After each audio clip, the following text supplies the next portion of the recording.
At maraming salamat doon sa sumama sa atin na maging testigo sa kasaysayan doon sa mga nanood ng ating live habang nagbabalitaktakan sila sa Senado at kung saan bumoto nga sila na ilibing na sa limot ang impeachment complaint laban kay VP Sara. No? Exciting no? Sa mga panahon ngayon, lahat tayo no? Nagiging kabahagi ng kasaysayan. Ang aking regret lang ay yung mga panahon na sinipa ng ating mga senador na sa pangunguna ni Jovi Salonga ang US bases, wala pang internet. Kaya kakaunti lang sa ating mga kababayan ang nakapanood ng kasaysayan nung nagbotohan ng mga senador na sipain ang mga Amerikano sa ating mga base militar.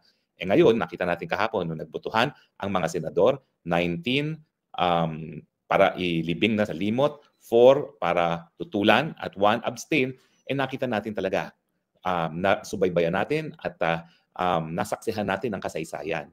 Napaka-importante po na nangyari kahapon kasi narespeto po ang mandato ng taong bayan na bumoto kay VP Sara, unang-una. Pangalawa, nataguyod po ang supremacy ng ating saligang batas dahil ang Korte Suprema naman po ay nagiging co-equal branch of government lamang maski sila ay kakaunti lang ang funding, wala silang kapulisan, dahil ang kanilang kapangyarihan nga ay itaguyod ang supremacy ng ating saligang batas at ipawalang bisa ang gawain ng kahit anong sangay na gobyerno na lumalabag sa saligang batas. Yan ang dahilan kung bakit co-equal siya ng mga makapangyarihang sangay na gobyerno gaya ng presidente at ng kongreso. At siyempre, makasaysayan yung nangyari kahapon dahil binuo at pinalakas ng Korte Suprema ang tiwala ng taong bayan sa kanilang institusyon dahil kung sinuwayan ng ating mga senador, baka wala nang sumunod nga sa mga desisyon ng Korte Suprema. At siyempre, makasaysayan din yan sa ating mga senador, sa ating Senado bilang institusyon dahil rinispeto nga nila yung nakasaad sa ating saligang batas na kapag nagkaroon ng pagkakaiba ng pananaw ang iba't ibang sangay na gobyerno, tanging Korte Suprema pa lamang ang pwedeng maresolba niyan. At bagamat po pwedeng magsapilitan ng ibang mga sangay na gobyerno na talaga namang mas makapangyarihan kaysa sa Supreme Court, hindi nila ginawa yan at sila talaga ay tinanggap ang desisyon ng Korte Suprema. Ulitin ko po, ang naging issue kahapon, kinakailangan na bang tuluyan na ilibing ang impeachment complaint samantalang meron pang nakabinbin na motion for reconsideration.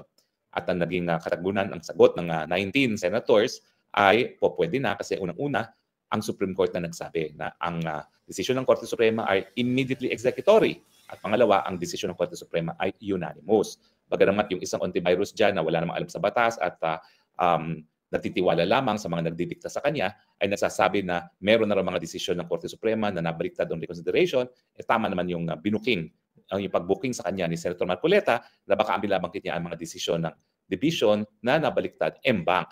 Kasi ganun po talaga kapag nagdesisyon ang isang division ng Korte Suprema na nais mong motion for reconsideration, yung motion for reconsideration ay ireresolba ng en banc o yung buong Korte Suprema.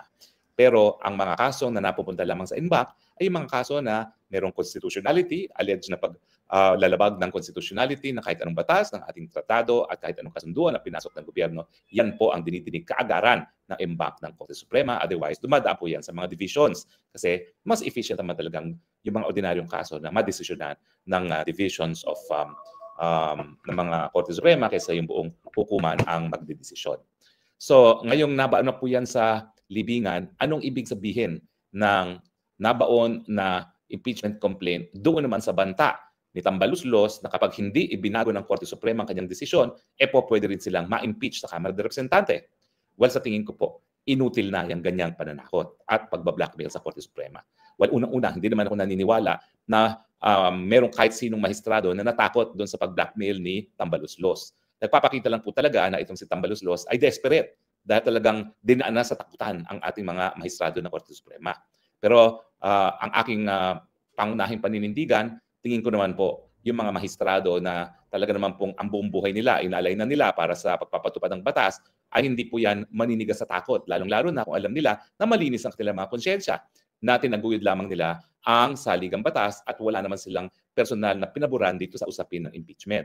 Nagkataon lang na talagang ang ini-impeach ngayon ay sa Duterte at marami talagang maiingay na ayaw kay Duterte. Pero kung titingnan mo naman mga surveys, ito mga maiingay nito, mga dilawan, mga loyalista, minorya naman sa ating lipunan. Dahil majority pa rin ay kung todong suporta kay VP Sara. So, sa tingin ko, bagamat siya nagbanta, wala naman pong naduwag sa mga mahistrado. At ang mga mahistrado naman ay talagang patuloy na ireresolba ang motion for reconsideration sang-ayon din sa kanilang interpretasyon ng ating saligang batas. At uulitin ko, napakahirap namang maisip na ang Korte Suprema unanimously decided na ibasura yan dahil labag nga sa saligang batas, ay babaliktad, no? Kasi iisipin din ng mga maestrado yung integridad ng kanilang mga desisyon. At saka, ang pagkakamali ni Tambi, kung sa akala niya ay yung banta na niya na impeach ng ang mga maestrado ay magbibigay takot doon sa mga maestrado, nagkamali siya. Kasi iisipin ng mga maestrado, kung sila ay pagbibigyan yung ganyang pananakot sa kanila, sino pang maniniwala sa Korte Suprema? So ibig sabihin ko, dahil siya nga ay nanakot na i-impeach niya ang mga justices, lalong magmamatigas ang mga justices dahil kung sila'y bibigay sa ganyang pananakot, sino pang maniniwala sa mga desisyon ng Korte Suprema na baka isipin ng tao, napakadali naman palang takutin itong mga maestradong to, bakit pa natin sila paniniwalaan? So unang-una sa tingin ko, kahit ano pang nangyari sa Senado kahapon, unang-una, ang mga maestrado maninindigan na kanilang desisyon ay base lamang sa saligang batas at hindi sila magpapatakot sa banta ni Tambaluslos dahil malinaw ang kanilang mga konsyensya. Pangalawa, kung sila ay matatakot, iisipin naman nila, mababaliwala na talaga ang Korte Suprema sa mata ng mga mamamayang Pilipino. Dahil kung sila ay magpapatakot, talagang mawawala na tuluyan ang kanilang tiwala sa ating Korte Suprema. Pero anong epekto noong 1941 kahapon sa Senado? Well, ito po talaga ay magbibigay kumpiyansa sa ating mga maestrado na gawin man ni Tambaluslos yung kanyang banta na ipapa-impeach siya sa Kamara de Representante, hindi naman po yan uusad sa Senado. Bakit ko sinabi yan? Meron bang prejudgment? Meron na po. Dahil yung 19 na bumoto, at yan po ay overwhelming majority. No? Ako nga po sa live ko kahapon, tumigil na ako nung 15th. Kasi nung 15th, malinaw na yan, no? Na talagang nabasura na.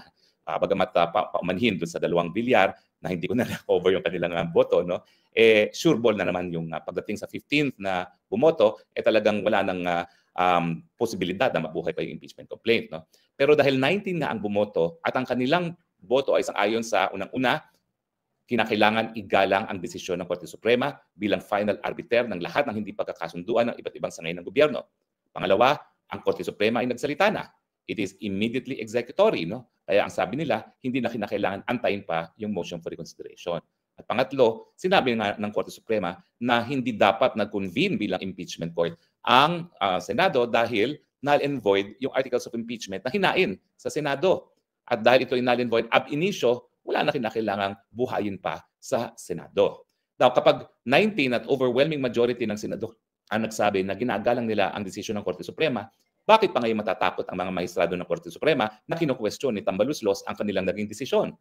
Hindi ba magbibigay kumpiyansa at assurance yung ganyang boto sa ating mga maestrado na gustuhin man ni Tambaluslos na ipa-impeach silang lahat, wala namang mangyayari. Dahil ang Senado nagpakita na at nagpahiwatig na narirespeto nila yung papel ng ating Korte Suprema sa ating saligang batas na maging final arbiter ng lahat ng hindi pagkakasunduan ng iba't ibang sangay ng gobyerno. Kaya po, bokya na ang intriga, bokya na ang pananakot ni Tambaluslos sa Supreme Court. Now, sabihin natin na magtagumpay si Tambaluslos, anong gagawin niya?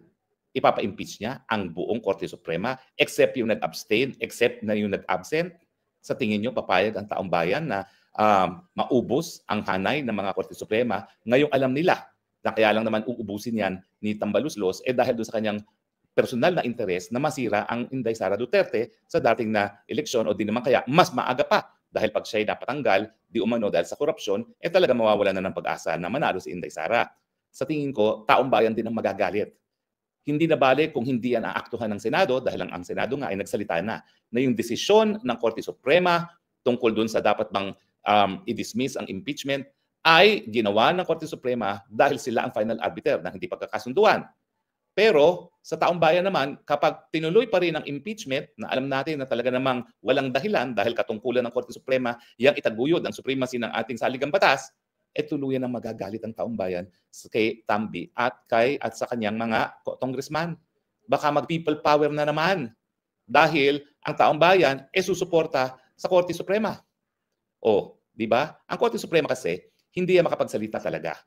Paminsan-minsan, ang kanilang spokesperson nagsasalita, pero ang ginagawa namang mensahe ng spokesperson nakabase rin sa desisyon ng Korte Suprema. Ibig sabihin, hindi gaya ng mga politiko na talagang sumasagot. Gaya ko, pag ako binato, sasagot naman ako. Ang Korte Suprema, hindi makasagot ng ganyan na parang politiko. Sumasagot lang sila sa kanilang mga desisyon.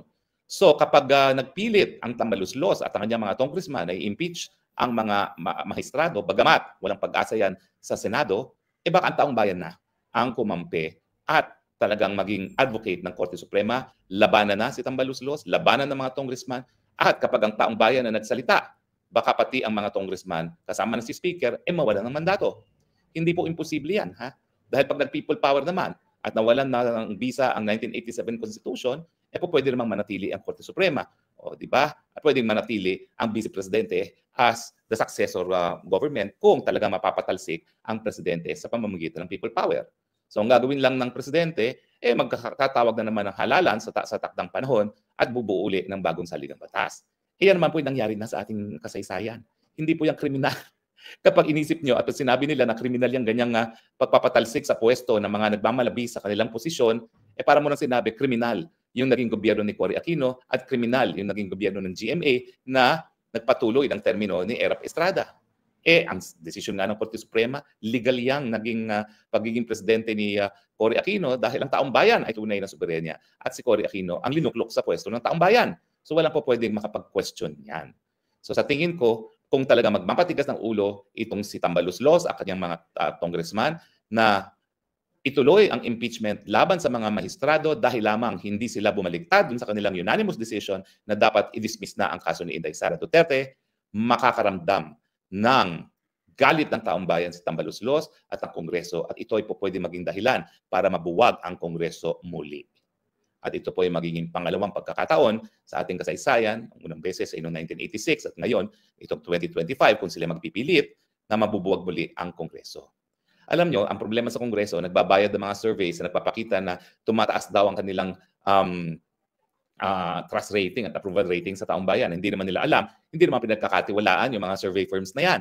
Yan may umusbong lamang. At alam natin na pagmamayari ngayon ng mga tao na malapit din kay Tambaluslos. Kaya natural, pagdating sa mga surveys, wow, tumaas ang trust rating ng Kongreso. Wow, tumaas ang approval rating.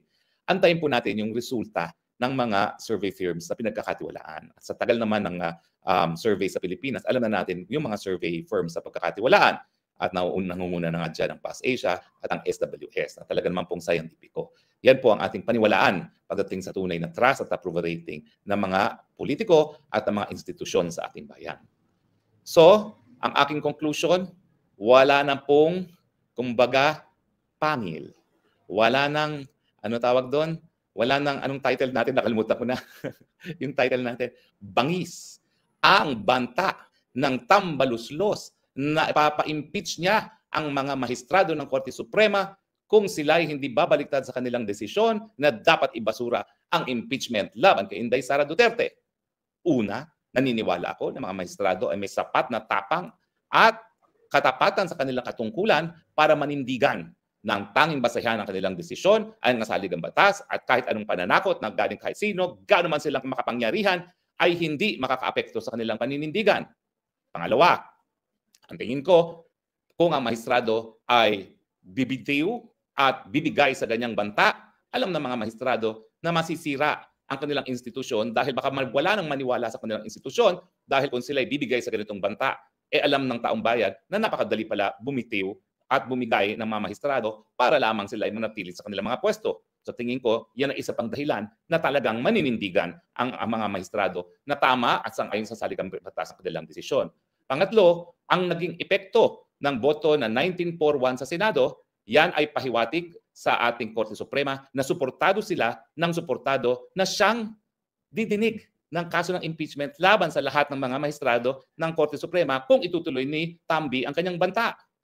At dahil silang didinig ng mga kasong yan, narariyan na yang boto nila na kinakailangan igalang ang naging desisyon ng Korte Suprema doon sa kaso ng Duterte versus House of Representatives. At syempre, dahil meron na silang prior declaration na ginagalang nila ang ganyang desisyon, wala nang pag-asa yung impeachment. So bakit pa ipagpapatuloy ni Tambaluslos yan na tunay naman na walang pag-asa? At pang-apat, kung sa kabila ng lahat ng itong mga bagay na ito ay magpilit pa rin ng Tambaluslos dahil talagang desidido siya na sirain si Inday Sara at patalsikin sa pwesto, taong bayan na ang maghuhusga at baka ito na maging susi para mabuwag ng tuluyan ang 20th Congress of the Philippines. Yan po ay sang-ayon pa rin sa kapangyarihan ng taong bayan bilang soberenya, sang-ayon pa rin po yan sa ating saligang batas. So, ang aking conclusion, wala nang bangis, wala nang pangil ang banta ni Tambaluslos na ipa-impeach ang mga Supreme Court justices.